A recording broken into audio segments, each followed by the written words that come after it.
इससे पहले भी मध्य प्रदेश का कनेक्शन एक सामने आया था कि शहडोल में, मध्य प्रदेश के शहडोल में इसके रिश्तेदार हैं, वहां भी दबिश दी गई थी। इनकी जो पत्नी पहली रात, घटना की रात भागी थी, उसे भी मध्य प्रदेश के सीमाओं पर तलाशा जा रहा था, क्योंकि जो उसको आखिरी लोकेशन मिली थी वो चंदौली में मिली थी। और फिर सोनभद्र ऐसा जिला है जो 4 राज्यों को जोड़ता है।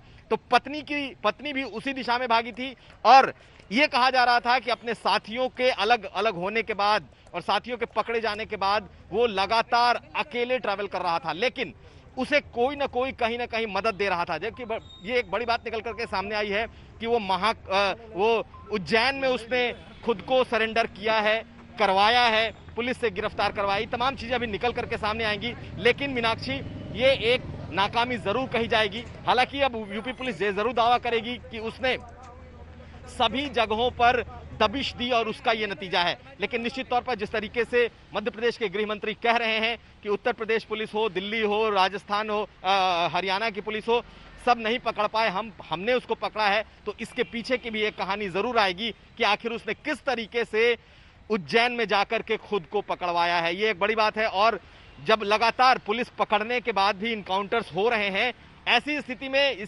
क्या ये खौफ में था, क्या इसे डर था कि ये भी मारा जाएगा?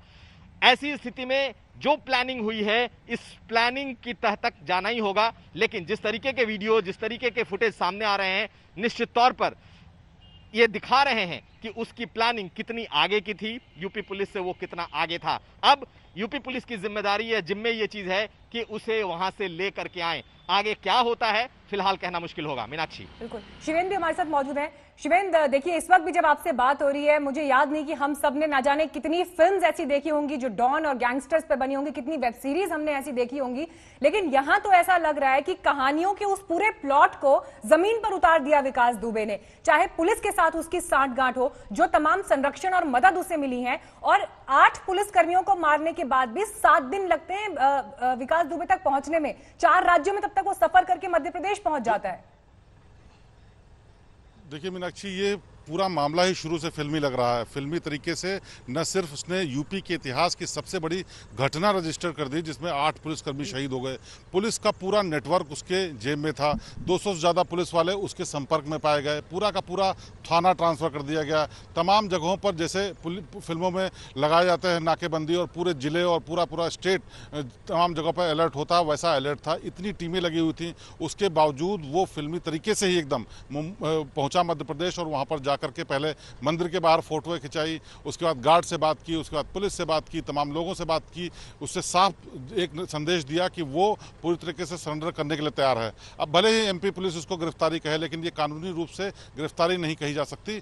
भले ही वो अपने को कहे, लेकिन ये पुलिस की, यूपी पुलिस की बहुत बड़ी नाकामी है और एमपी पुलिस इसका क्रेडिट पूरी तरीके से लेगी। हालांकि अब जब टीम यहाँ से, चाहे यूपी एसटीएफ की या यूपी पुलिस की टीम वहाँ पर पहुँचेगी, तो कानूनन और जिस तरीके से मामला है उस तरीके से उसको विकास दुबे को यूपी पुलिस को देना होगा, ट्रांजिट रिमांड पर लाया जाएगा। अब देखना यह होगा कि यूपी पुलिस अपनी साख को बचाने के लिए किस तरह से इस पूरी कहानी को पेश करती है, क्योंकि हमारे जो पुलिस में सूत्र हैं उनका मुताबिक कहा यह जा रहा है कि पूरा प्लान था, इसी वजह से सरेंडर हो गया। उसको पता था कि यूपी में मार दिया जाएगा, मुठभेड़ हो सकती है, इसलिए उसने अपनी जान बचाने के लिए ऐसा किया। लेकिन हकीकत यह है कि पुलिस का इतना बड़ा तंत्र, जिसके पास तमाम इक्विपमेंट्स हैं, पूरी टीम्स हैं, डेडिकेटेड टीम्स लगाई गई थी, उसके बावजूद एक सिंगल आदमी अपने नेटवर्क के भरोसे, जो कि पुलिस का नेटवर्क भी है, जिसमें पुलिस के इन्फॉर्मर है उसके पास, वो शुरू से पुलिस के इन्फॉर्मर्स का इस्तेमाल करता रहा और सुरक्षित तरीके से सरेंडर करने में कामयाब रहा है। तो इतनी बड़ी नाकामी है जिसका सिला बहुत दिनों तक यूपी पुलिस को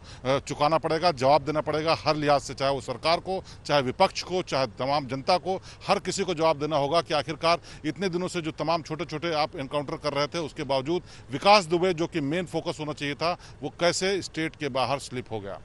आप शिवेंद्र बने रहिए। इस वक्त एक बहुत अहम ग्राफिक हम आपको दिखा रहे हैं कि देखिए किस तरह से गिरफ्तारी हुई है विकास दुबे की, क्योंकि जब इसने 8 पुलिस कर्मियों को मौत के घाट उतारा, उसके बाद देखिए पुलिस ने एक एक करके इसके जो करीबी थे उन पर शिकंजा कसा। प्रभात मिश्रा जो कि मुठभेड़ में मारा गया, बउआ दुबे जिसे एनकाउंटर में ढेर किया गया, अमर दुबे जो कि दाहिना हाथ माना जाता था विकास दुबे का, और अमर दुबे ही वो शख्स था जिसके ऊपर विकास दुबे की सिक्योरिटी की, सुरक्षा की पूरे जिम्मेदारी रहती थी। तो आप ये देखिए कि ये 3 जो अहम कड़ियां हैं और इसी वजह से शायद ये डर विकास दुबे के अंदर भी था कि अब कभी भी अगर वो उत्तर प्रदेश में पकड़ा जाता है तो उसके एनकाउंटर की संभावना है, उसके साथ ऐसा हो सकता है। और इसीलिए अपनी जान बचाने के लिए उसने कहां कहां पनाह ली वो भी हम आपको नक्शे पर दिखा रहे थे। फरीदाबाद में देखिए सीसीटीवी फुटेज मिला और उसके बाद गिरफ्तारी होती है मध्य प्रदेश से। हमारे साथ इस वक्त मेरे वरिष्ठ सहयोगी शम्स ताहिर खान भी जुड़ गए हैं। शम्स, देखिए ये तस्वीरें हम लगातार दिखा रहे हैं कि विकास दुबे जैसा गैंगस्टर जिसने अपने पैरों के नीचे पुलिस की व्यवस्थाओं को, सुरक्षा तंत्र को, तमाम इन्वेस्टिगेटिव एजेंसीज को रौंद के रख दिया। 7 दिन तक ये शख्स देश के अलग अलग हिस्सों में घूमता रहा और आखिरकार गिरफ्तारी होती है मध्य प्रदेश से, वो भी तब जब वो खुद गिरफ्तार होना चाहता है। देखिए मीनाक्षी, अगर याद करें तो शुरू में जब ये कांड हुआ उसके बाद सबसे पहले यूपी पुलिस ने यही कहा था कि एमपी बॉर्डर को हम सील कर रहे हैं और एमपी बॉर्डर की तरफ से उसके भागने की भी उम्मीद है। उसके बाद लगातार इधर उधर दबिश डाली गई। फरीदाबाद में तस्वीर नजर आई, लेकिन मिलता ये एमपी से है। और अगर थोड़ा सा आप याद करें, कुछ वक्त पहले लखनऊ में के अंदर ही एक विश्व हिंदू के नेता का भी इसी तरीके से कत्ल हुआ था और उसके जो कातिल थे वो सब गुजरात बॉर्डर पर जाकर उन्होंने सरेंडर किया था। यहाँ शुरू से है कि यूपी पुलिस के कुछ लोग अभी इसके पेरोल पे हैं, जिसको ये तनख्वाह देता है, उसके मुखबिर हैं और वो लगातार इस ऑपरेशन में इसको खबर दे रहे थे, इसकी मुखबिरी कर रहे थे। और खुद जो वहाँ की एसटीएफ है उसने भी इस बात को का जिक्र किया था और इसीलिए कहा था कि इस ऑपरेशन की गोपनीयता को बरकरार रखना मुश्किल है और ये लगातार अपने संपर्क के जरिए कोशिश कर रहा था कि शम्स, मैं आपको एक सेकंड रोक रही हूँ, मैं आपके पास आऊंगी। इस वक्त महाकाल मंदिर के जो पुजारी हैं वो कुछ कह रहे हैं, एक बार उनकी बात सुनवाते हैं। और कितने लोग थे? और ऐसा बता रहा था जब वो गेट से बाहर निकला तो आवाज लग रहा था भागने की कोशिश की, बिट्टू भैया, मगर किसी ने सुना नहीं। अच्छा, आपका पुराना? गोपाल सिंह। क्या देखा यहाँ पर, क्या हुआ था? भैया मैं पीछे वाले गेट पे बैठा था, निर्गम पे जूता स्टैंड है हमारा।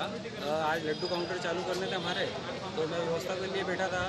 एक महाशय आए, उनके पास बैग था, मेरे से पूछते कि बैग कहाँ रखूँ मेरा, तो मैंने जूता स्टैंड पे आपने जूता जहाँ रखा उसके ऊपर बैग रख दीजिए रैक में, तो वहाँ से दर्शन करके चले गए। हमारे सिक्योरिटी गार्ड जो